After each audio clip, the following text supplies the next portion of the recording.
Hello అండి, నమస్తే. Welcome to our channel. నేను నా ఇల్లు, నేను మీ శ్రావణ జ్యోతి. ఎలా ఉన్నారండి? అందరూ బాగున్నారు కదా? నేను కూడా బాగున్నాను. మీరందరూ కూడా బాగుండాలని కోరుకుంటున్నాను. ఈ రోజు వీడియో మీకు తమ్నైల్ చూస్తే అర్థమైంది కదండి. 2024 కంటే 2025 కొంచెం బెటర్గా ఉండాలి అంటే మనందరం కూడా ప్రతిసారి అనుకుంటాం కదండి, లాస్ట్ ఇయర్ కంటే ఈ ఇయర్ కొంచెం ఇంప్రూవ్మెంట్ ఉండాలి, ఇంకా బెటర్గా ఉండాలి, ఇంకా మంచిగా ఉండాలి అనేసి. అలా మంచిగా ఉండడానికి, మనం బెటర్గా ఉండడానికి మనమైతే కొన్ని మార్పులు చేసుకోవాలి. కొన్ని నేర్చుకోవాల్సినవి, కొన్ని మార్చుకోవాల్సినవి మనం చేసుకుంటే మన లైఫ్ లాస్ట్ ఇయర్ కన్నా ఈ ఇయర్ అయితే బాగుంటుంది, కొంచెం బెటర్గా అయితే ఉంటుందండి. దానికోసం మనం కొన్ని చేంజెస్ చేసుకుంటే మన లైఫ్లో చాలా బాగుంటుంది అనమాట. అవేంటో ఈ వీడియోలో చూసేద్దాం. చాలా మంది న్యూ ఇయర్ వచ్చేసరికి రెజల్యూషన్స్ అన్ని తీసుకుంటారు కదండి. ఆ రెజల్యూషన్స్ ఏంటంటే మనం చేయగలిగేవి, మనం ఎంతవరకు చేయగలం, అవి నిజంగా చెయ్యాలి అనుకున్న మాత్రమే తీసుకోవాలి. ఏదో ఫార్మాలిటీగా ఇంత లిస్ట్ ప్రిపేర్ చేసుకొని కొత్తవన్నీ చేసేద్దాం అనేసి అలా ప్రిపేర్ చేసుకోకుండా, మీకు నిజంగా అవి చేయాలి, ఖచ్చితంగా చెయ్యాలి అని ఒక ఇదిని మాత్రమే నోట్ చేసుకోండి. ఏవైతే మీరు ఖచ్చితంగా మారాలి. రెజల్యూషన్స్ అంటే ఏంటి? మనం ఏదైనా ఒక పనిని చెయ్యాలి లేకపోతే చెయ్యకూడదు అని ఒక ఖచ్చితంగా నిర్ణయం తీసుకోవడాన్ని రెజల్యూషన్ అంటే. ఈ ఇయర్ మనం బెటర్ గా ఉండాలి అనుకుంటే మనం చేయాల్సిన ఫస్ట్ ఏంటంటే, లాస్ట్ ఇయర్ మనకి తెలిసి కానీ తెలియక కానీ ఏవైనా మిస్టేక్ చేస్తే అవి మళ్ళీ ఈ ఇయర్ లో జరగకుండా చూసుకోవాలి. ఫస్ట్ వన్ అయితే అదండి. మనకి తెలిసి కొన్ని మిస్టేక్ చేస్తాం, తెలియక కొన్ని చేసుకుంటాం. వాటిలో మనం ఎంతో కొంత అయితే నేర్చుకుంటాం. ఆ చేసిన మిస్టేక్స్ మళ్ళీ ఈ ఇయర్ జరగకుండా చూసుకోవాలి. ఇంకొకటి, మనలో ఒక క్వాలిటీ మనకు నచ్చలేదు అనుకోండి, అది ఖచ్చితంగా మార్చుకోవడానికి మనమే ప్రయత్నించాలన్నమాట. ఎవరో మార్చరు కదా, మన ఆలోచనలు కానీ మన వ్యక్తిత్వాన్ని కానీ మనమే అనుకోవాలి. ఈ బిహేవియర్ ఉండడం నాకు అంత కరెక్ట్ కాదు, నా గ్రోత్ కి ఇదైతే అడ్డుపడుతుంది అని చెప్పేసి మనలో ఉన్న ఒక క్వాలిటీని అయితే, ఏదైతే నచ్చిన క్వాలిటీ ఉంటుందో దాన్ని మనమైతే తగ్గించుకోవడానికి అలవాటు చేసుకోవాలి. సపోజ్ చాలా మంది ఏంటంటే చాలా టాలెంట్ ఉన్నా కూడా వాళ్ళ మొహమాటం వల్ల, వాళ్ళ సిగ్గు వల్ల ఇంకా బయటకు వెళ్ళలేరు, బయట వాళ్ళతో మాట్లాడలేక, ఇది ఇవ్వలేక వాళ్ళ గ్రోత్ అయితే అక్కడ ఆగిపోతుంది. ఎగ్జాంపుల్ నేనే ఉన్నాను. నాకు నచ్చిన క్వాలిటీ ఏంటంటే మొహమాటం అండి. మొహమాటం వల్ల నేను చాలా ఇబ్బంది పడ్డాను. ఇంకా ఈ మొహమాటం వల్లే నా యూట్యూబ్ స్టార్ట్ చేసి 1 year అయింది. 1 year అయినా కూడా నేను ఈ మధ్య 2 months బ్యాక్ వరకు కూడా నా ఫేస్ అయితే డైరెక్ట్ గా ఇలా రివీల్ చేయలేదు. ఇంకా 2 months బ్యాక్ నేనైతే ఒక డిసైడ్ అయ్యానమాట, ఇలా మొహమాట పడుతూ కూర్చుంటే మనం ముందుకు నడవలేము. మన లైఫ్ ని మనమే లీడ్ చేయాలి. మన లైఫ్ ని ఎవరో వచ్చి బాగు చేయదు, మనమే సెట్ చేసుకోవాలి. నాకు నేనే అనుకుని ఇంకా భయపడుతూ కూర్చుంటే ఇంకా మనం సక్సెస్ అవ్వలేము అని చెప్పి ఇంకా ఫేస్ రివీల్ చేశాను అనమాట. ఏదైనా ఒక్కసారి చేయకముందే అండి భయం, ఒక్కసారి స్టార్ట్ చేసామంటే మన భయాలు అన్ని పోతాయి. మన మీద మనకి కాన్ఫిడెన్స్ అనేది పెరుగుతుంది. మన మీద మనకి ఫస్ట్ నమ్మకం అనేది ఉండాలి. ఏదైనా చేయాలంటే ఎవరో మనకి ప్రతిసారి వచ్చి మోటివేట్ చేయలేదు, మనమే మోటివేట్ చేసుకోవాలి, మనమే స్టాండ్ తీసుకోవాలి. నా ఈ మొహమాటాన్ని అయితే నేను 2 months బ్యాకే వదులుకున్నాను. మీరు కూడా ఎవరైనా ఇలాంటి క్వాలిటీస్, అంటే ఇదే అని కాదు, మీకు నచ్చిన క్వాలిటీస్ ఏదైనా మీరు ఉంటే అది మార్చుకోండి. అంటే ఆ క్వాలిటీ వల్ల మీరు బాధపడుతున్నారు, మీరు సఫర్ అవుతున్నారు, మీకు సక్సెస్ అవ్వలేకపోతున్నారు, మీరు దానివల్ల డౌన్ అయిపోతున్నారు అనిపించే క్వాలిటీ ఏదైనా ఉంటే వెంటనే మార్చుకోండి. ఈ ఇయర్ నుంచి మనలో చాలా మందికి ఉండే ఒక క్వాలిటీ ఏంటంటే, తప్పకుండా మార్చుకోవాల్సిన క్వాలిటీ ఏంటంటే బద్ధకం. నాకు కూడా ఈ బద్ధకం అనేది ఉండేది, కానీ నేను దాన్ని ఒక 2 years బ్యాక్ నుంచి కూడా నా రిజల్యూషన్ లిస్ట్ లో ప్రిపేర్ చేసుకొని దాన్ని తగ్గించుకుంటూ వస్తున్నాను. ఇంకా తగ్గాలి, ఇంకా బద్ధకం పోవాలి, ఇంకా యాక్టివ్ గా ఈ పనులన్నీ కూడా ఇన్ టైమ్ లో కంప్లీట్ చేసుకోవాలి, ప్రొడక్టివ్ గా ఉండాలనేసి ఈ ఇయర్ అయితే నేను రెజల్యూషన్స్ లో రాసుకున్నాను అండి. జస్ట్ చిన్నవే రెజల్యూషన్స్, అంటే పెద్ద ఏం పెట్టేసుకోవద్దు, పెద్ద గోల్స్ ఏం కాదండి. నువ్వు నాకు నచ్చే మూవీలో వెంకటేష్ గారు అన్నట్టు IAS IPS లాంటివి కాకుండా చిన్నవైనా కూడా మనం కంప్లీట్ చేసేటట్టు ఉండాలి. ఏవో పెట్టుకున్నామా వదిలేసామా అన్నట్టు కాకుండా మనం పెట్టుకున్నవి ఖచ్చితంగా అది కంప్లీట్ చేసేటట్టు ఉండాలి. లాస్ట్ ఇయర్ లాగా కాకుండా ఈ ఇయర్ కొంచెం ఇంకా ఇంప్రూవ్ అవ్వాలి, ఇంకా ప్రొడక్టివ్ గా ఉండాలి అనేసి ఇంకా అనుకుంటున్నాండి. నేను లాస్ట్ ఇయరే టు డూ లిస్ట్ ప్రిపేర్ చేసుకోవడం అవన్నీ చెప్పాను. మీల్ ప్రిపరేషన్, మీల్ ప్లానింగ్ అవన్నీ కూడా లాస్ట్ ఇయరే నేను స్టార్ట్ చేశాను. అవైతే నేను కంటిన్యూస్ చేస్తూ వస్తున్నాను, ఎక్కడ కూడా బ్రేక్ చేయలేదు. అవి ఇంకా కంటిన్యూస్ చేయాలి. ఇంకా మధ్యలో మానేయకుండా ఉండడానికి ఇంకా మళ్ళీ అది నోట్ చేసుకున్నాను అనమాట. ఒకసారి అలవాటు అయింది అనుకోండి, మనం ఇంకా మానుకోలేము, ఇంకా కంటిన్యూస్ చేస్తూనే ఉంటాం. మీకు ఎవరికైనా యూజ్ అవుతుందని చెప్పాను. ప్రతి ఒక్కరు కూడా టు డూ లిస్ట్ అయితే ప్రిపేర్ చేసుకోండి, వీక్లీ మీల్ ప్లాన్ చేసుకోండి. వీటన్నిటి గురించి నా ఛానల్లో అయితే వీడియోస్ ఉన్నాయి, ఒకసారి వెళ్ళి చూడండి, మీకు ఖచ్చితంగా యూజ్ అవుతుంది. ఇంకా ఎవరైనా అలవాటు చేసుకోకపోతే టు డూ లిస్ట్ కంపల్సరీగా ప్రిపేర్ చేసుకోండి. దీనివల్ల ఏంటంటే మన పనులన్నీ కూడా ఇన్ టైంలో అయిపోతాయి. మన మైండ్ కూడా చాలా యాక్టివ్గా హ్యాపీగా ఉంటుంది. కరెక్ట్గా మన పనులన్నీ కంప్లీట్ చేసామని మనం చాలా సాటిస్ఫాక్షన్ గా ఉంటాము. ఇలా మీరైతే ప్లాన్ చేసుకోండి ఎవరైనా చేయకపోతే. ఇవన్నీ చేయాలి అనుకుంటున్నాం కదండి, ఇదే ముందు మనం చేయాల్సింది వీటన్నింటికన్నా ముందు మన హెల్త్ కేర్ అండి. హెల్త్ ఇంపార్టెంట్ మాట. హెల్త్ బాగుంటేనే కదా ఇవన్నీ చేయగలం. ఫస్ట్ వీటన్నింటికన్నా ముందు మనం హెల్త్ కేర్ చూసుకోవాలి. హెల్తీ ఫుడ్ తినడం, బయట ఫుడ్ మానేయడం. ఇంకా మాక్సిమం ఇప్పుడు తప్పదు అనుకుంటేనే అవుట్ సైడ్ ఫుడ్ తీసుకునేటట్లు చేసుకోండి. నేనైతే కొన్ని ఇయర్స్ నుంచి కూడా బయట ఫుడ్ అనేది అవాయిడ్ చేసండి. తప్పనిసరి పరిస్థితుల్లో ఇంకా తప్పదు. లేదు అంటే కూడా మాక్సిమం ఇంట్లోనే ప్రిపేర్ చేస్తున్నాను. ఇంట్లోనే చేయడం వల్ల మన హెల్త్ బాగుంటుంది, అలాగే మనకి మనీ కూడా సేవ్ అవుతుంది. మనం హోమ్ ఫుడ్స్ ని అలాగే పిల్లలకి ఏదైనా ఇంట్లోనే చేసి పెట్టడం వల్ల వాళ్ళు బయట ఫుడ్ కూడా అట్రాక్ట్ అవ్వకుండా ఉంటారు. వాళ్ళు ఏదైతే అదే మనం చేసి పెట్టేటట్లు ఉంటే చక్కగా యూట్యూబ్ లో ప్రతి ఒక్కటి ఉంటుంది కదండి, మనం చేసుకోవాలి. కానీ ఇంకా అన్ని చేసుకోవచ్చు ఇంట్లోనే. బయట ఫుడ్ కి వెళ్ళాల్సిన అవసరమే లేదు. చక్కగా మీ పిల్లలకి మీరే చేసి పెట్టండి. ఈసారి నుంచి ఎవరైనా బయట ఫుడ్ ఎక్కువగా అలవాటు ఉంటే కొంచెం కొంచెంగా తగ్గించుకుంటారండి. ఇదైతే మెయిన్ మీ రెజల్యూషన్ లో ఉండాల్సిందే. ఇంకొకటి స్క్రీన్ టైం అండి. మనందరికీ కూడా చాలా ఒక అలవాటు అయిపోయింది, ఒక వ్యసనం అయిపోయింది. ఏంటంటే మొబైల్ ఎక్కువగా ప్రతి ఒక్కరూ కూడా అది లేకపోతే అవ్వట్లేదు. మనకి అంతలాగా మనకి అడిక్ట్ అయిపోయాం అనమాట దానికి.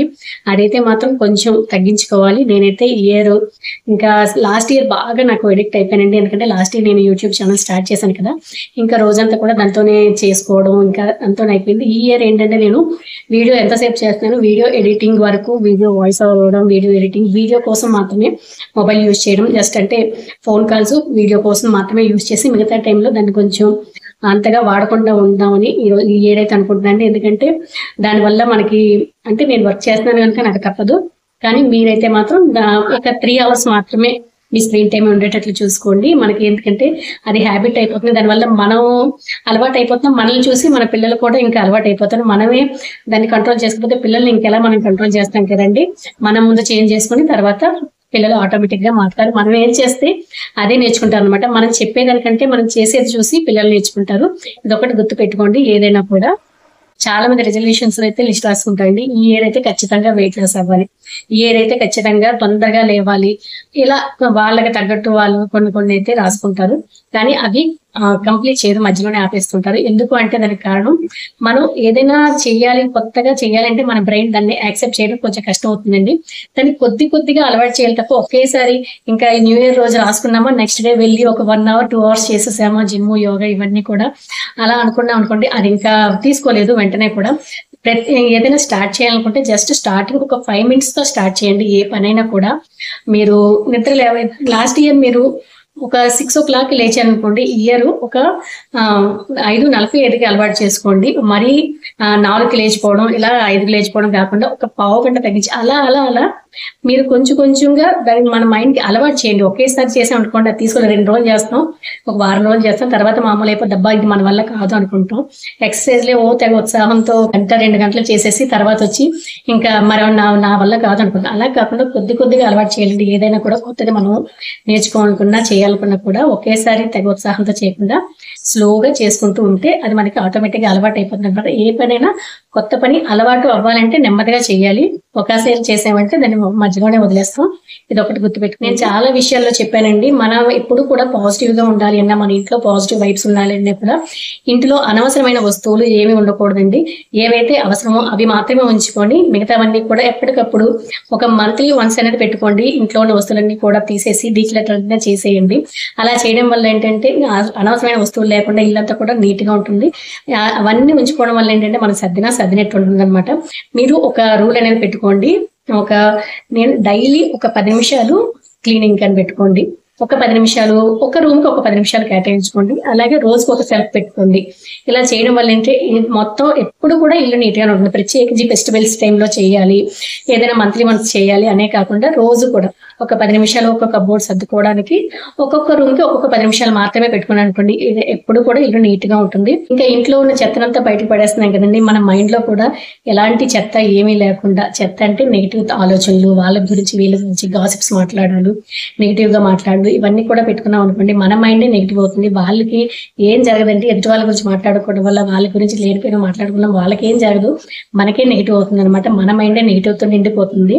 అందుకని చెప్పేసి ఎవరిని కూడా అనవసరంగా ఏది అనొద్దు. ఒకవేళ ఎవరినైనా ఏదైనా అన్నారు అంటే ఫస్ట్ మీరు ఆ సిచ్యువేషన్ లో మీరే ఉంటే ఏం చేస్తారో ఆలోచించండి. ఎవరికైనా ఏదైనా అనే ముందు అదొక్కటి గుర్తుపెట్టుకున్నాం అనుకోండి, అనవసరంగా ఏ కారణం లేకుండా ఎవరిని అయితే ఏది అనవు. మనకి ఫ్రీగా వస్తాయి కదండి, మాటలకు వచ్చేమో కదా, ఎవరికి ఏది నచ్చితే అది అనేస్తుంటాం.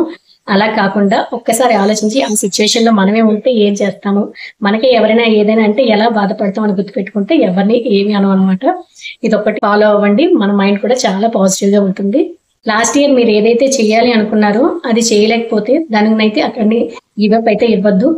దానికోసం అది సాధించడం కోసం ఈ ఇయర్ కూడా కష్టపడండి, తప్పకుండా సక్సెస్ అయితే వస్తుంది. మనం ఏదైతే చేయాలి అనుకుంటామో దాని గురించి మాత్రమే ఆలోచించి దాని గురించి మాత్రమే మనం 100% మన బెస్ట్ అయితే మనం ఇస్తామో తప్పకుండా మనకి సక్సెస్ అవుతుంది, అది మనం సాధించగలమండి.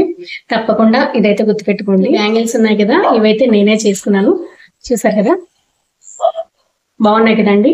ఈ బ్యాంగిల్స్ చేయడం ఇప్పుడు మీకు సింపుల్గా చూపిస్తున్నానండి. ఎందుకంటే మీకు ఏంటంటే మనకి ఎప్పుడైనా మనకి మూడ్ బాగోలేనప్పుడు కానీ, మన మనసు బాగోలేనప్పుడు కానీ, ఏవైనా ఎక్కువగా నెగిటివ్ థాట్స్ అలా పదే పదే మనకి వస్తున్నా, వాటి వల్ల మనం ఇబ్బంది పడుతున్నా, వాటి నుంచి మనం బయటపడాలంటే ఏదో ఒకటి కొత్తగా మనం స్టార్ట్ చేయండి. ఏదో ఒకటి కొత్తగా ట్రై చేస్తూ ఉండాలి.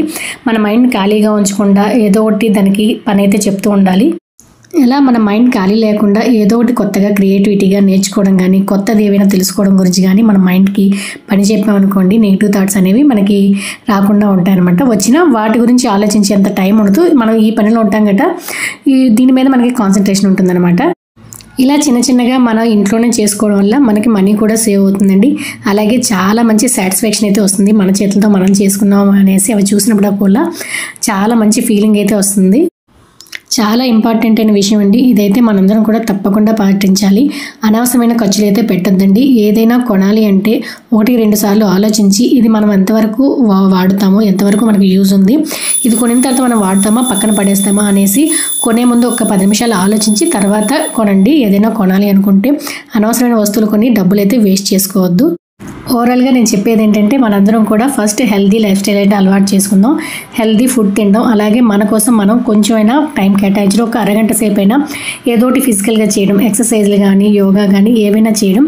అవన్నీ కుదరలేదు అంటే కనీసం మినిమం వాకింగ్ అయినా చేసేటట్లు చూసుకోవడం, టు డూ లిస్ట్ ప్రిపేర్ చేసుకోవడం, ప్రొడక్టివ్ లైఫ్ని అలవాటు చేసుకోవడం, ఇంకా ఫ్యామిలీతో ఎక్కువ టైం స్పెండ్ చేయడం, స్క్రీన్ టైం తగ్గించడం, ఇవన్నీ కూడా ఈ ఇయర్ మనం చేద్దామండి. చూసారు కదా ఎంత ఈజీగా మ్యాచింగ్ బ్యాంగిల్స్ అయితే రెడీ అయిపోయాయి కదండి. చక్కగా మన శారీ కానీ డ్రెస్కి కానీ మనమే ఈజీగా ఇలా బ్యాంగిల్స్ అయితే రెడీ చేసుకోవచ్చు. బ్యాంగిల్సే కాదు, జ్యువెలరీ, ఇయర్ రింగ్స్ ఏవైనా కూడా మనం ఇలా చేసుకోవచ్చు అనమాట. కొంచెం క్రియేటివ్గా ఆలోచించాలి, కొంచెం మనం టైం స్పెండ్ చేసి ఏవో ఒకటి కొత్తగా ట్రై చేసాం అనుకోండి, మనకైతే చాలా సాటిస్ఫాక్షన్గా ఉంటాము. అలాగే మన మైండ్ అంతా కూడా ఫుల్ పాజిటివ్గా ఉంటుందన్నమాట. నెగిటివ్ థాట్స్ రాకుండా మనం చేసే పని మీద ఫోకస్ ఉండి చాలా హ్యాపీగా ఉంటామండి. ఈరోజు ఈ వీడియో అయితే మీకు ఎంతో కొంత యూజ్ అవుతుంది అనుకుంటున్నాను. యూజ్ అయింది అనిపిస్తే తప్పకుండా లైక్ చేయడం మాత్రం మర్చిపోవద్దు. అలాగే మీ ఒపీనియన్ కామెంట్ సెక్షన్ లో కామెంట్ చేయండి.